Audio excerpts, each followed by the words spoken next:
Abra comigo, por favor, Mateus capítulo de número 22, versículo de número 29. Mateus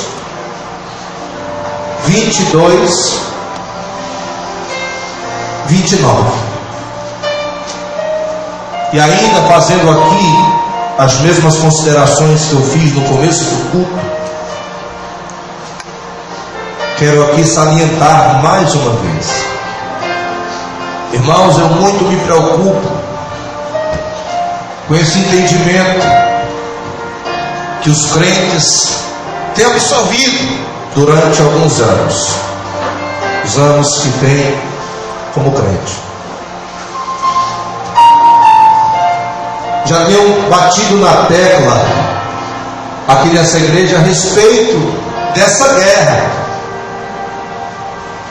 Eu tenho usado às vezes até a minha vida como testemunho de que se eu viesse para a igreja só no dia que eu estivesse bem, eu não sei qual o dia que eu viria. Se eu viesse para a igreja só quando eu estivesse me sentindo inspirado, feliz, e ainda mais com o peso de ser pastor, se eu viesse pregar só quando eu estivesse, sabe, tem dias que a gente acorda, puxa, hoje eu estou com vontade de profetizar, estou com vontade de falar em línguas, estou com vontade de visitar os hospitais, os leprosários, estou com vontade de visitar os presídios. Mas tem dias que a gente acorda clamando o sangue de Jesus. É ou não é verdade? Sim ou não? Então, se eu viesse adorar a Deus, eu nem me refiro somente ao templo. Se eu viesse para a igreja só quando eu estivesse bem, que dia, pastor Elmo, pastor Eduardo, que eu iria? Que dia, pastor Meton? Não sei. A Bíblia fala de um poder. E eu queria, meus amados irmãos, entender que tipo de poder é esse, pastor Edinardo. Há uns domingos aí atrás, a pastora pregou sobre o reino de Deus, e eu queria fazer aqui, confabular com os meus irmãos. Falei sobre a questão da racionalidade. A irmã Ana foi para a igreja, ou foi para o templo, que na verdade não era igreja ainda. Com que motivações? Com que sensações ela foi buscar a Deus? Sabe, quando eu olho para a vida de Paulo para nós é um exemplo bem forte. Eu vejo no capítulo de número 14 que Paulo, nas suas andanças, ele resolveu ir para Antioquia e Icônio, mas de repente diz a Bíblia que alguns falsos judeus instigaram a multidão para jogar pedra em Paulo. E diz a Bíblia em Atos 14, a partir do versículo 19, que Paulo ficou dado como morto, apedrejado. As pessoas que apedrejaram Paulo foram conferir ele lá no chão e deram Paulo como morto. E de repente, meus amados, depois de um tempo, Paulo se levanta, ainda cheio de hematomas, e diz a Bíblia que no outro dia ele chamou Barnabé e foi anunciar o Evangelho. No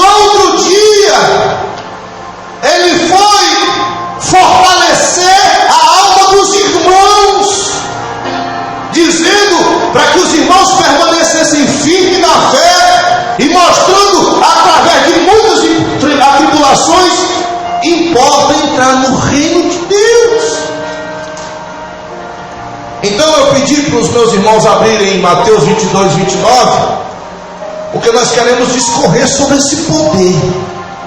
Que poder é esse? Jesus, porém, respondendo, disse-lhes: errais, não conhecendo as Escrituras e muito menos o poder de Deus. Quando a Bíblia se refere a poder, infelizmente,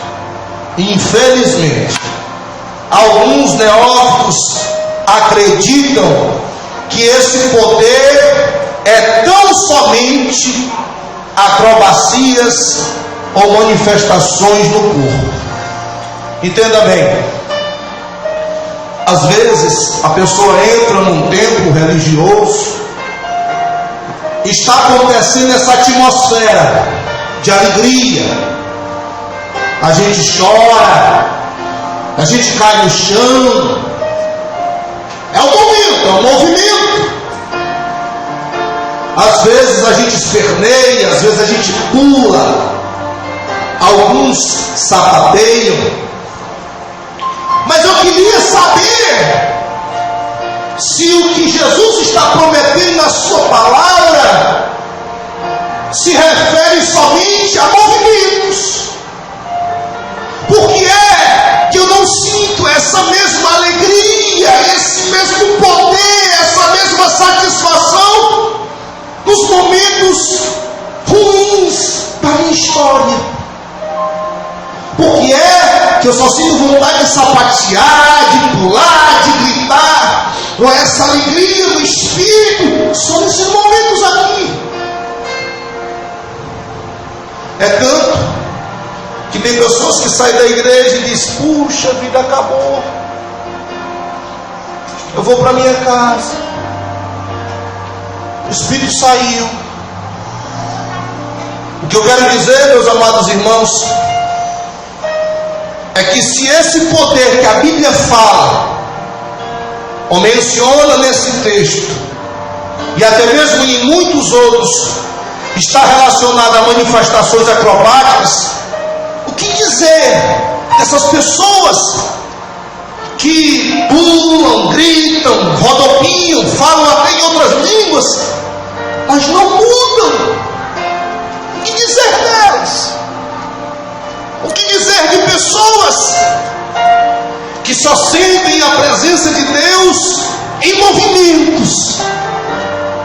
A Bíblia fala do Espírito de forma constante, e não só em movimentos.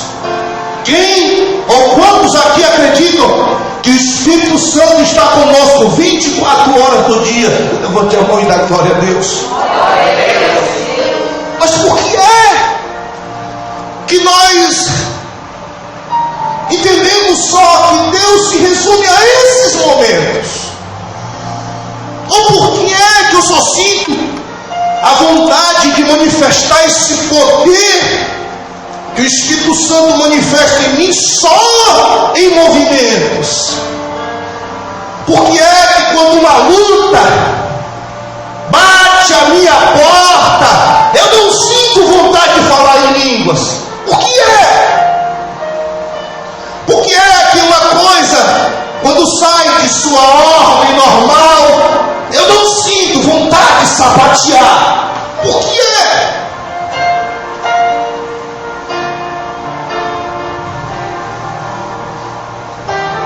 Alguém sabe responder?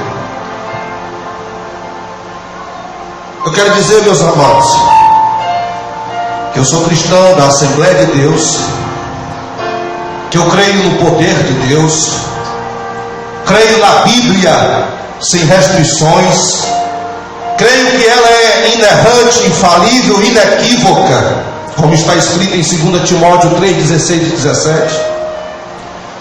O que eu quero interpelar aqui é a palavra poder, e principalmente o uso desse poder. Essa palavra vem do grego, que significa dunamis ou dínamos, poder, força, capacidade.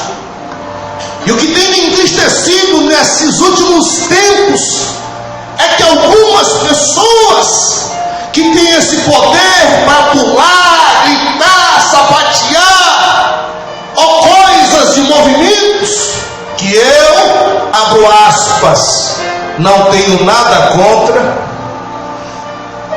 O que eu quero aqui é entender por que é que essas pessoas não têm esse mesmo poder, essa mesma força, essa mesma capacidade que emana de Deus para viver a plenitude deste evangelho. Por que é?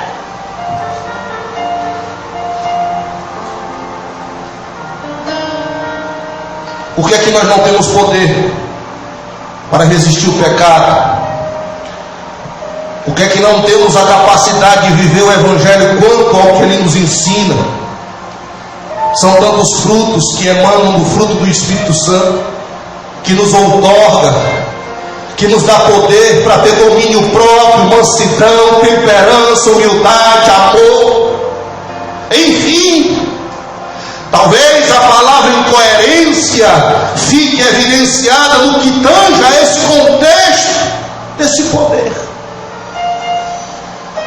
Nós temos poder para profetizar, temos poder para falar em línguas, mas não temos poder de pagar um galego.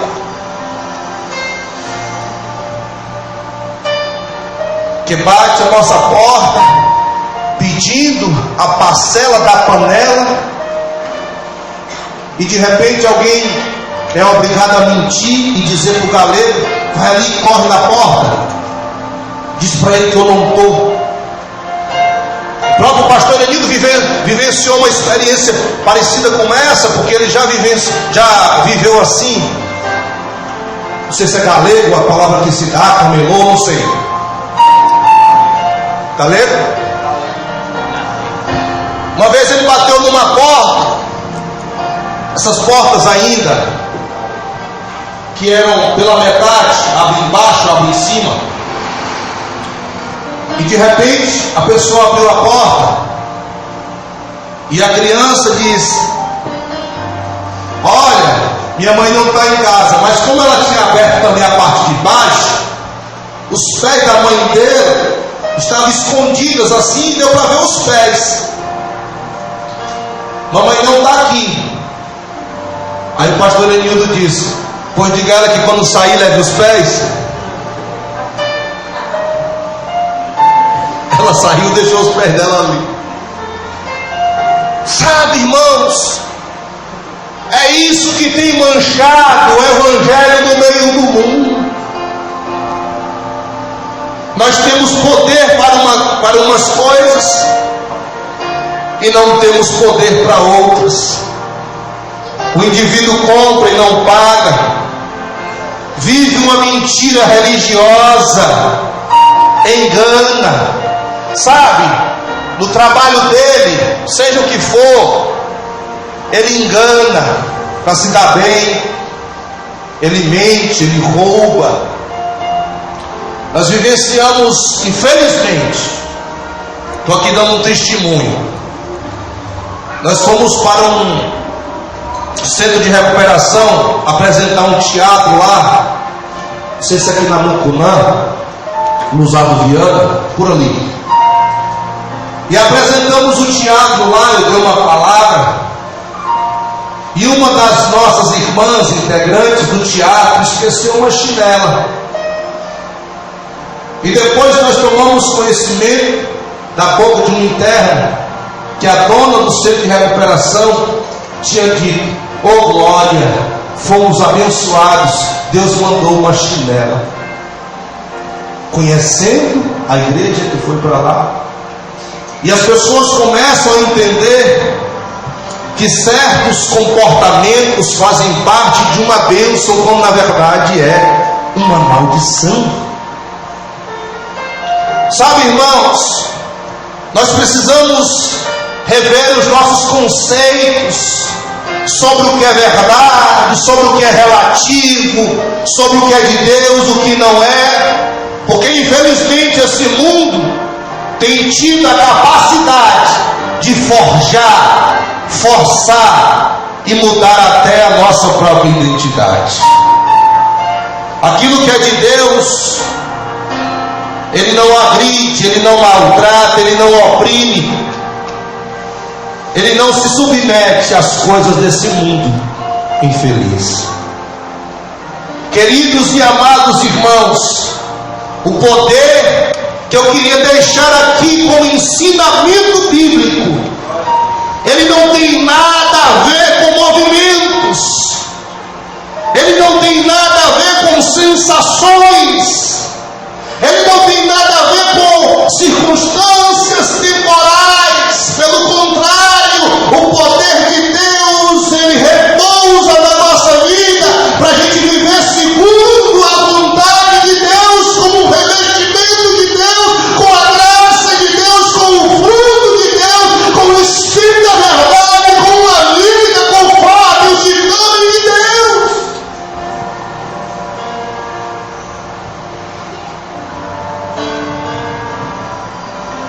A pessoa é poderosa, mas quer viver como quer fazer o que quer, interpreta a Bíblia ao seu próprio modelo de vida e mesmo assim se acha poderoso.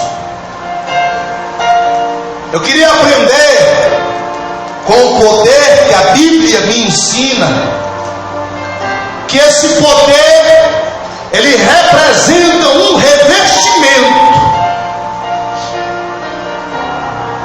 Amados e queridos irmãos, o conceito poder, ele é obrigado a ser desmistificado em nosso meio.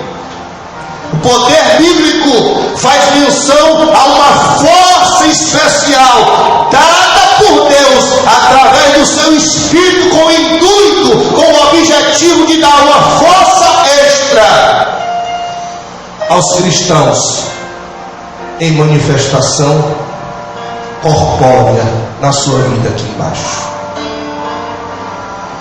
É uma graça, é um revestimento, é uma unção. A Bíblia diz em Atos 1:8: mas receberão poder quando o Espírito Santo descer sobre vocês, e vocês serão minhas testemunhas em Jerusalém e em toda a Judéia e Samaria e até os confins da terra. Efésios 6:10: no demais, irmãos meus, fortalecei-vos no Senhor e na força do seu poder. Hebreus 2:18: porque naquilo que ele mesmo sofreu, sendo tentado, pode socorrer aqueles que são tentados.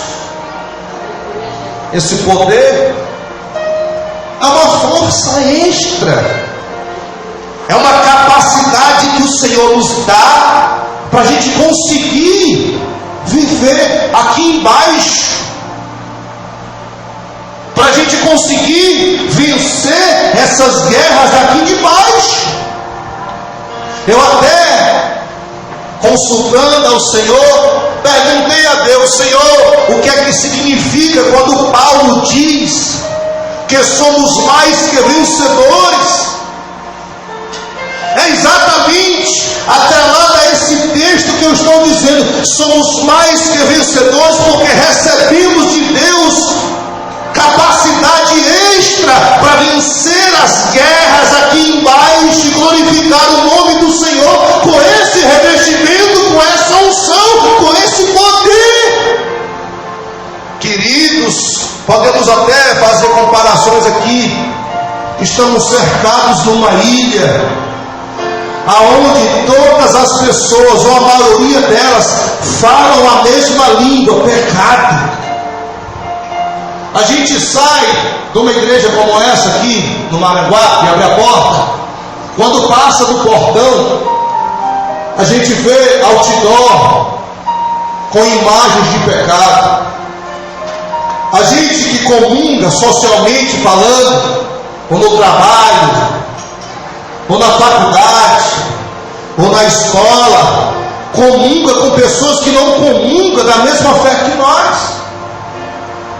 Escute, às vezes, alguns irmãos que trabalham em Fortaleza pegam topiques ou ônibus que vão ouvindo músicas mundanas.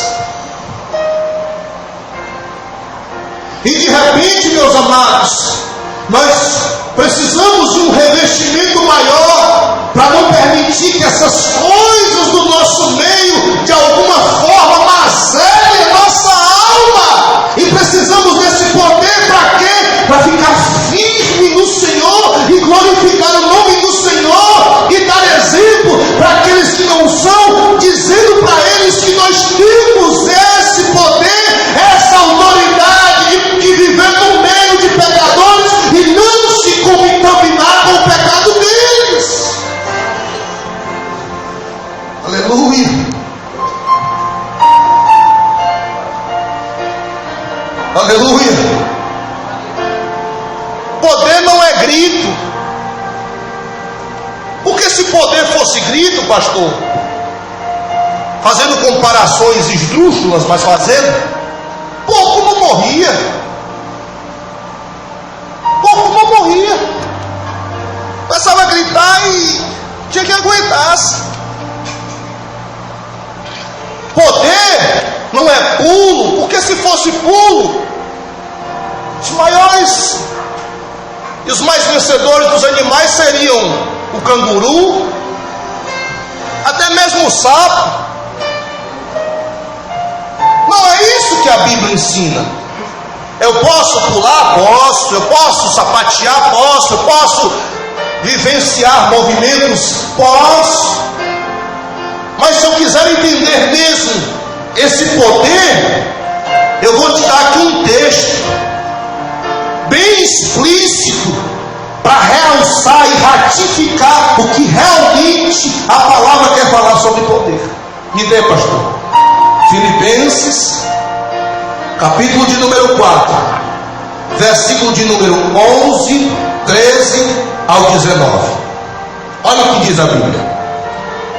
Eu não estou dizendo isso porque eu estou necessitado, porque eu aprendi a adaptar-me a toda qualquer circunstância. Eu sei o que é passar necessidade e eu sei o que é ter fartura. Eu aprendi o segredo de viver contente em toda e qualquer situação, seja bem alimentado, seja passando fome, tendo muito ou passando necessidade. Tudo posso naquele que me fortalece. Versículo 19. O meu Deus suprirá todas as necessidades de vocês, de acordo com suas gloriosas riquezas, na pessoa bendita de Jesus de Nazaré. Posso todas as coisas naquele que me fortalece. Em pleno século 21, escutamos pessoas dizerem que não vem para uma igreja porque não está a fim de vir para uma igreja. Escutamos pessoas dizerem que não está a fim de adorar. Escutamos pessoas dizerem que porque Deus não atendeu um capricho dela, ela não está a fim de ir para a igreja. Será, meus amados, que esse poder que a Bíblia ensina já alcançou a nossa maturidade, o nosso entendimento? Ou será que somos meros espectadores de movimento? É muito fácil a gente responder essa pergunta. Pessoas que não têm uma vida de leitura bíblica, pessoas que não aderem à escola bíblica dominical, pessoas que não gostam do culto de orientação cristã, pessoas que não são assíduas no que diz respeito a qualquer coisa que se reflete ou se revela a Bíblia ou culto ao Senhor. Nós podemos entender que esse poder que a Bíblia está ensinando na sua íntegra está se relacionando ao poder de superação, a pressão que esse mundo imprime para a nossa vida e até onde nós somos verdadeiros adoradores que adoram o Pai em espírito e verdade. Você é poderoso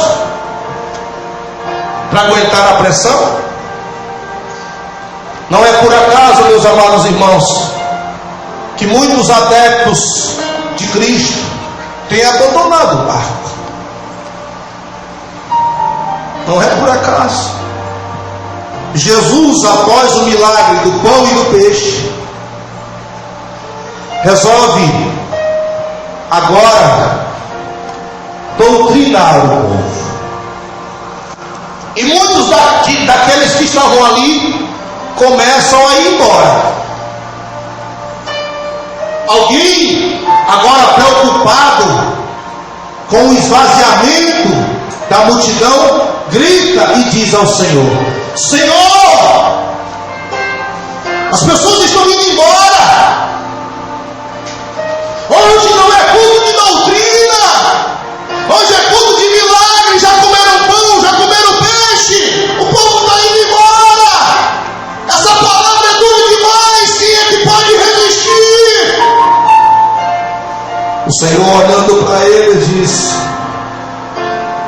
você quer ir também? Vocês querem ir também com eles? Eu não vejo Jesus respondendo de forma agressiva ou ignorante como alguns assim entendem. Eu entendo que o reino de Deus não é para todo mundo, que o reino de Deus não é pão, que o reino de Deus não é peixe, que o reino de Deus não se resume a milagre, não se resume a esses factóides. Eu entendo que o reino de Deus é compromisso, e que na hora que Deus não der o pão, ou que na hora que Deus não der o peixe, Ele continua sendo Deus, e o adepto do cristianismo deve permanecer com Deus, independente das circunstâncias que ele está vivendo. Mas será que nós temos poder? Esse poder que a Bíblia revela que é para a gente ter, a gente tem? As pessoas querem viver um evangelho de fantasias, um evangelho de mágica, de mística. Note, o poder que a Bíblia menciona nos capacita e nos faz criar raízes de resistência e condições de superações para estar aqui embaixo. Faz uma pergunta bem simplória: é fácil ser crente? É fácil, meu irmão, ser crente? Se você for aquele crente que não se envolve em nada, aquela pessoa que, sabe, light, que já inventaram todos os tipos de crente: crente light, crente diet, crente zero, crente 007, enfim. Se você for aquele crente que às vezes até esconde que é crente, talvez você não passe por nenhuma luta, talvez você não viva nenhum problema. Mas se tu é aquele crente que é adepto da prática cristã, pode ter certeza que não é fácil para você. Você passa por maus bocados. Às vezes a tua luta é mais dentro de casa do que fora. Às vezes são os teus próprios familiares que são os maiores perseguidores teus, como foi com José. Os próprios irmãos, a própria igreja, os próprios que às vezes louvam a Deus segurando na tua mão. Então, esse poder, esse dínamos, essa autoridade, essa capacidade, esse revestimento que a Bíblia fala, é um poder de superação. Para superarmos as pressões, diz a Bíblia em Mateus 7,25, caiu a chuva, transbordaram os rios, sopraram os ventos e deram contra aquela casa, mas aquela casa não caiu, porque tinha os seus alicerces firmados na rocha. Você está firmado em Deus? Ou será que se a porta fechar, tu deixa de ir para a igreja, tu deixa de adorar Jesus? Tu está firmado em Deus, ou será que se a luta demorar mais um mês, tu deixa Jesus?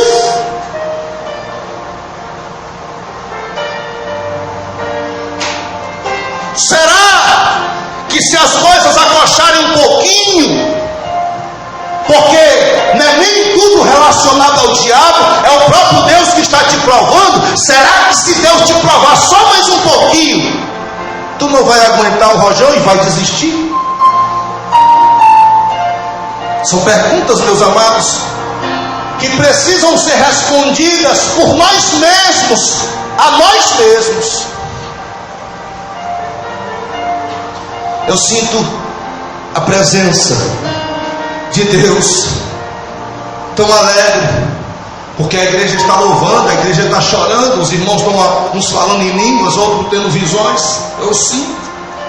Mas será que esse sentir está relacionado só aqui? É igual alguém que vai para uma festa, seja do Luan Santana, seja do Zezé de Camargo e Luciano, que está lá ouvindo o cantor cantar, e aquelas melodias, e aquelas letras, e aquelas músicas, de alguma forma confortam alguma parte do teu coração, mas que depois que tu sai daquele show, depois que tu sai daquele momento, tu se sente só, tu se sente depressivo. Irmãos, é diferente, porque no reino de Deus, você pode estar sozinho, você pode estar vivenciando a maior luta da tua vida, você pode não ter alguém ali pessoalmente, alguém da tua família, algum colega, mas Deus está do teu lado. Ele te garante que nessa guerra você não está só coisa nenhuma, e pode estar explodindo bomba de um lado, pode estar explodindo bomba do outro lado, pode a terra estar em guerra, mas Ele te garante a paz no teu coração. Será que você tem alcançado esse poder? Ou será que tu é um mero espectador de movimentos? Aqueles que estão ali embaixo, batendo palma para quem está no palco. A gente escuta testemunhos de pessoas que atravessaram vales, atravessaram guerras. Pedro superou cadeias, Paulo superou pedradas, Paulo e Silas foram severamente açoitados em praça pública, Paulo sofreu um naufrágio. Enfim, irmãos, fora esses personagens, a gente é acostumado a ouvir testemunhos de pessoas na própria igreja. Será que isso não é o testemunho vivo de que Deus está nos dando condições de superar? Será que isso não é a prova categórica, palpável, real, tangível de que o nosso Senhor está ali operando no nosso meio? Ou será que tu acha que tu está aqui pelos teus próprios méritos, porque tu és santo, porque tu tem intimidade com Deus? Tu está aqui, irmão, tu está aqui, minha irmã, meu irmão, porque Deus te guarda. Deus é quem se responsabiliza pela obra dele. Nós não estamos aqui por causa dos nossos méritos, porque a gente ora muito, porque a gente louva muito, porque a gente lê muito a Bíblia. Não, isso é uma obrigação nossa. Nós estamos aqui porque o Senhor tem nos dado condições, tem nos dado poder para superar. Infelizmente, na época que nós estamos vivendo, tudo é distorcido. Alguém que tem uma oratória melhor, alguém que tem talvez uma erudição melhor, alguém que talvez fala em língua, ou talvez alguém que recebeu o dom de visão ou revelação, para nós é considerado poderoso. Quando o pastor Marcos prega, o fogo cai. Quando o pastor Marcos ora, o fogo cai. Porque separamos o pastor Marcos para ser o ícone do poder, quando nada a ver isso tem com poder. O poder não está relacionado a esses atributos, porque muitas das coisas que eu falei são dons. Sabe o que é que retrata verdadeiramente o poder? Fruto de intimidade. Só tu e Deus sabe quando tu chora no teu quarto com a porta fechada. Só tu e Deus sabe a luta que tu está atravessando e tu não desiste de Jesus. Só tu e Deus sabe os dedos que têm se levantado, as afrontas, a batalha. Às vezes, meu amado, só tu é crente na tua casa. Tu tem que ouvir piada da mãe, tem que ouvir piada do pai, tem que ouvir piada de filho, tem que ouvir piada de sogra. Não são os dons que refletem o poder, mas os frutos. Você anda e as pessoas reconhecem que tu és verdadeiramente o Filho de Deus, o teu testemunho, a tua história de vida. Não precisa que tu está dizendo dos 4 cantos do mundo que tu é crente. Não precisa. As pessoas, elas não leem a Bíblia, as pessoas leem a nossa vida. Não precisa eu estar dizendo que eu sou crente. Não precisa eu estar, soltando fogos porque eu consegui ser crente. Não. Esse poder é a condição que Deus nos dá de vencer essas guerras aqui embaixo e glorificar o nome dele toda hora, todo dia. A condição que Deus nos dá de matar o leão, matar o urso, matar o gigante, e ainda assim chegar num culto desse, depois de ter lutado contra um gigante, depois de ter lutado contra o Golias, depois de ter lutado contra um urso, depois de ter lutado contra um bocado de coisas, chegar aqui e ainda abrir a boca e dizer: papai querido, papai amado, eu estou aqui porque eu quero te adorar.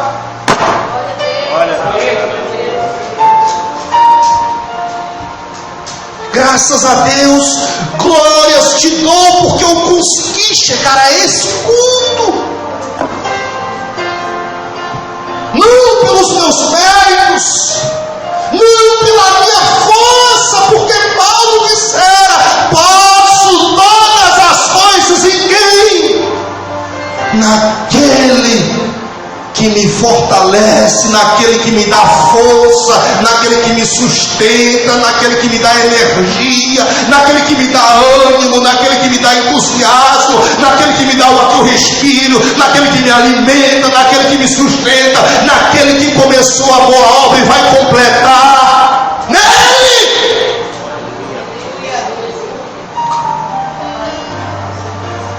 Aleluia! E para finalizarmos, poder de entendimento. Jesus não deu poder para engrandecer ninguém. Porque pastor tal é famoso. Porque cantor tal é famoso. Porque se vier para cá pastor tal, enfim, o fogo vai descer, como eu já disse. Deus não deu poder para ninguém para fazer espetáculos.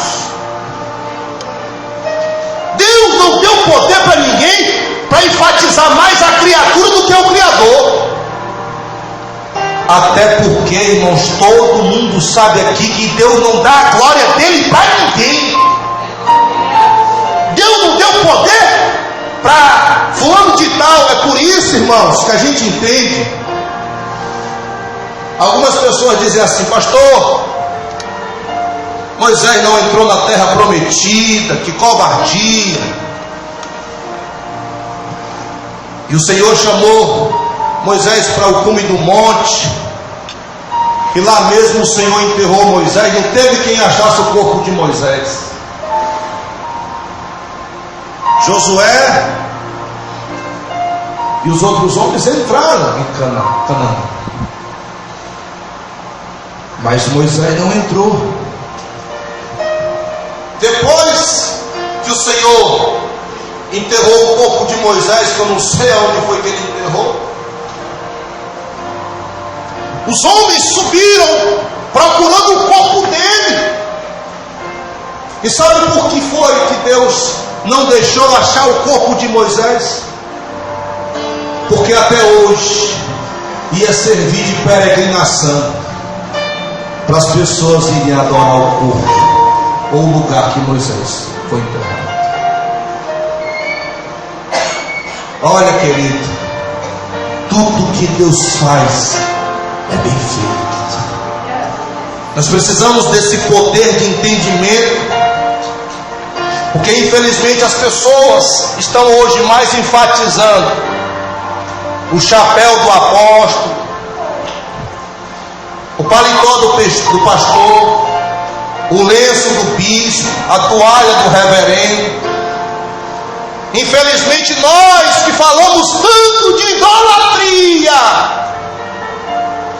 hoje infelizmente nas nossas igrejas, não na nossa, mas no nosso meio, vemos tantas aberrações, pessoas disputando a tapa, o lenço do suor, talvez até imundo do pastor, que nem tomou banho, está lá o suor dele. As pessoas estão disputando na tapa, porque é poderoso.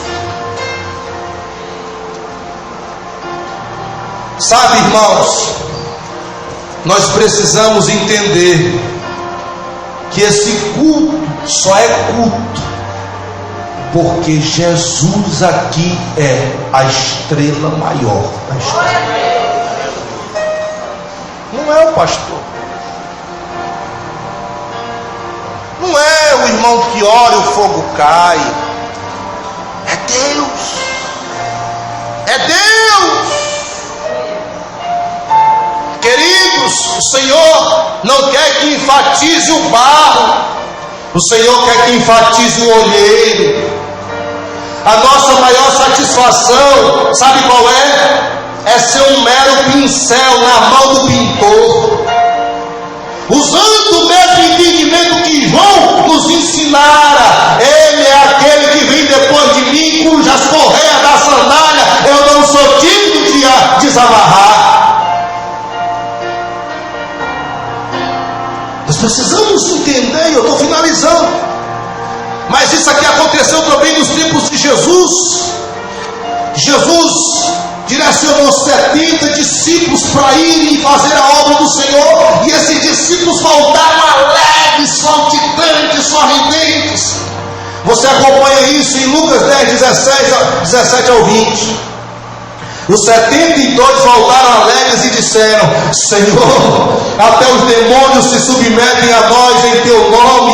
E ele respondeu: eu vi Satanás caindo do céu como um relâmpago, e eu lhes dei autoridade, poder para pisar serpentes e escorpiões, e sobre todo o poder do inimigo, e nada fará danos a vocês. Mas contudo se alegrem, não porque os espíritos se submetem a vocês, mas porque o nome de vocês está escrito no livro da vida. Isso aqui deve ser a maior alegria da igreja. Tu ia para o inferno, meu irmão. Eu poderia me envaidecer com algumas coisas que aconteceram no ministério que deu na minha vida, vidas que já aceitaram, demônios que foram expulsos, revelações que Deus me deu.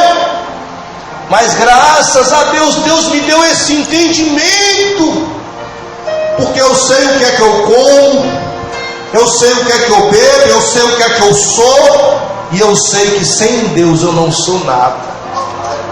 Eu sei. Sabe? A gente tem uma predisposição para se envaidecer.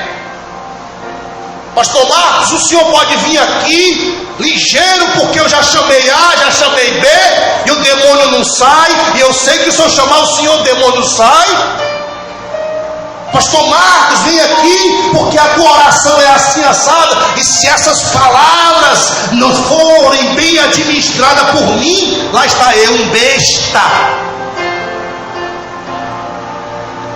que poderei cair a qualquer hora, se eu não tiver o poder do discernimento, o poder do entendimento.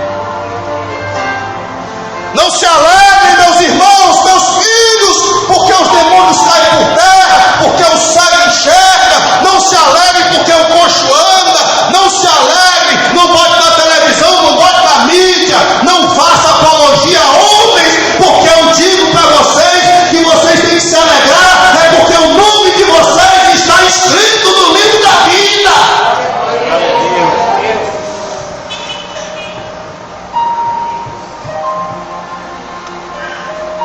O poder que a Bíblia ensina é para a edificação do corpo.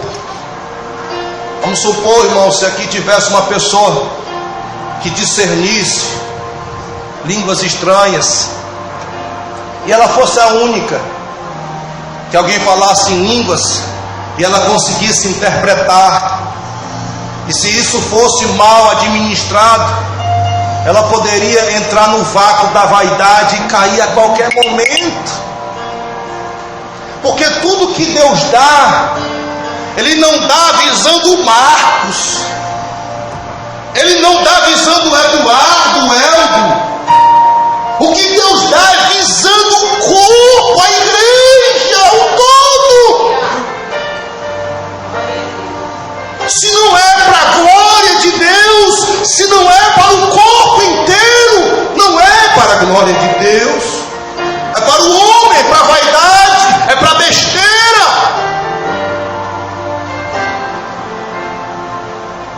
O que Deus dá é para expandir, consolidar, arregimentar, desenvolver, florescer, frutificar, e tudo por meio dele, como está escrito em Romanos 11:36, pois dele, por ele, para ele são todas as coisas, a ele seja glória para sempre, amém.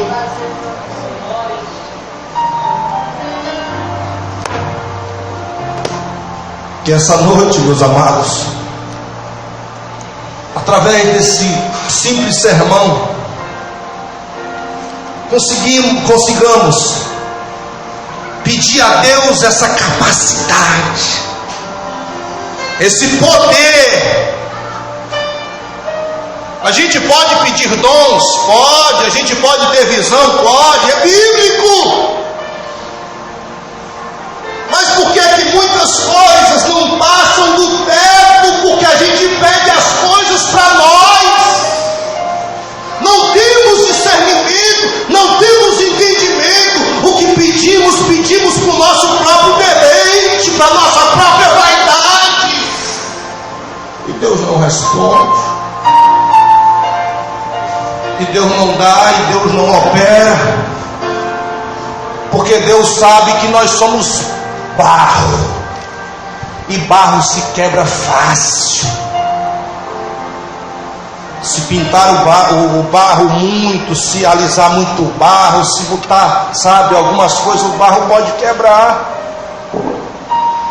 E Deus não quer que isso aconteça, porque não é o barro que tem que ser enfatizado, mas é o que tem dentro do barro, que tem dentro do pastor Marcos, essa unção, o Espírito Santo, essa graça, é quem tem que ser evidenciada. E é nisso que a gente se alegra, porque eu sou um comedor de farinha, de feijão, de toicinho, de rapadura, farinha d'água. E Deus escolheu esse vaso de barro para glorificar o nome dEle. Somos pequenos, somos fracos, somos vulneráveis, Mas a Bíblia diz que Deus escolheu uns vasos de um jeito, outros de outros de outros, tudo para a glória dele. Existem vasos que são feitos para a honra, infelizmente existem vasos que são feitos para a desonra. Na Bíblia.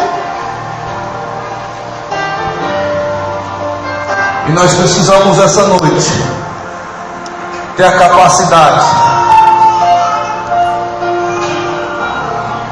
de aprender que Deus derrama do seu poder para que nós vivamos o que está escrito em 1 Coríntios 10:31. Quer comais, quer bebais, quer façais qualquer outra coisa, fazem tudo para a glória de Deus.